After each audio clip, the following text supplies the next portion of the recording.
Now, the Athlone District Advice Centre in Cape Town expects pensioners as well as other vulnerable community members to flood their offices this week. It comes after Finance Minister Enoch Godongwana postponed the tabling of the 2025 national budget to the 12th of March.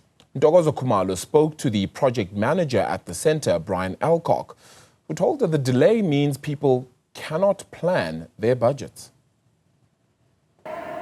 Civil society organizations here in Cape Town say they are deeply disappointed by the Finance Minister deciding to postpone the national budget to the 12th of March. And I am here with the project manager of the Athlone District Advice Centre, that's Brian Alcock. Thank you so much, Brian, for talking to us. Now, as someone who is semi-retired yourself, but serving the community here, talk us through how you received the news of the postponement. Obviously, it was sad times for South Africa, because I think it's the first time that the budget has not been tabled in this new democracy. And obviously, it's a time when a lot of us, especially the elderly, sit and wait for that budget, because I look forward to knowing whether they'll get a 10 rand, a 5 rand, a 20 rand increase. And they waited for nothing. And also, all the time wasted, all the expenses wasted, a lot of resources that could have been used somewhere else. No, it was not right.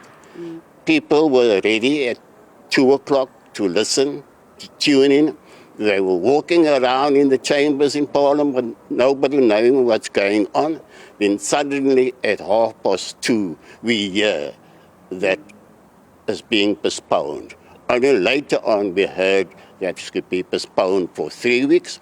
And because some opposition party, rightfully so, complained, I think it's about the increase in that, which was really something important that they addressed.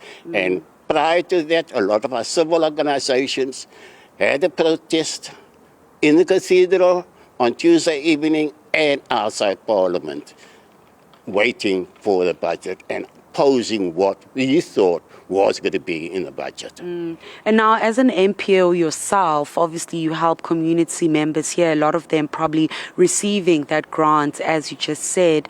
Perhaps just talk our viewers through what exactly it is that you do here and how you help those vulnerable community members that the minister said he was thinking about when postponing the budget. Oh, I think about everything, and when oppositions or people start complaining and questioning, then all the good things that are supposed to happen, they say it's this, it's that, but it's not true.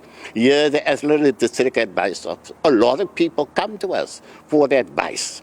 They're going to come to us now, going forward, to find out what's happening to the budget.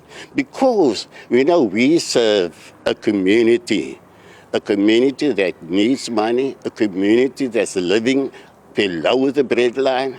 We offer them free legal advice, free legal assistance, free legal guidance. We are the mouthpiece of the community we serve in the greater Athlone and surrounding areas. We handle anything legally and free of charge. And we depend on funding, which is not for something. The government doesn't even want to the government don't even want to give money to the NGOs. We are playing the middleman, but we do it without funding, and we represent the people fighting things illegally or when the human rights are being violated. Well, Brian, thank you so much for those insights. And as we just hear from Brian Alcock, who is the project manager here at the Athlone District Advice Centre, it's not just the people that they serve here at the centre that are affected by then the budget being postponed, but they themselves, as an MPO, looking to get funding to be able to give the community those services. So expecting community members to start trickling in after hearing the news of that postponement for just advice on how to move about until they do hear from the Finance Minister on the 12th of March. For Newzroom Afrika on Channel 405, I'm Ntokozo Khumalo in Athlone, Cape Town.